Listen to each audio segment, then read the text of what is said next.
যথেষ্ট আমার সক্রিয় ভূমিকা ছিল। আমি মামলা আর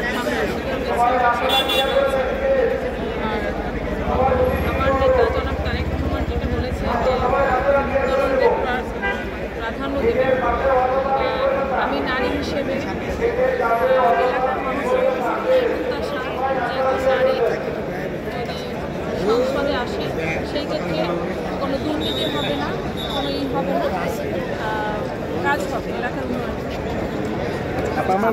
সেই ক্ষেত্রে অবশ্যই আশা রাখি আমার নেতা আমাকে মনোনয়ন দেবে, সেটা আমি আশা রাখতেই পারি। কিন্তু এর বাইরে যাকে মনোনয়ন দেয় তার সাথে আমরা ঐক্যবদ্ধ হয়ে কাজ করব।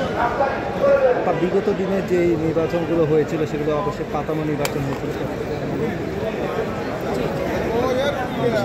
তো সেই সময় আমরা দেখছি যে আমি নির্বাচন করে যে নারী আসনগুলোতে একদম সঙ্গীত শিল্পী, বিভিন্ন অভিনেত্রী তাদেরকে হচ্ছে বসিয়েছিল।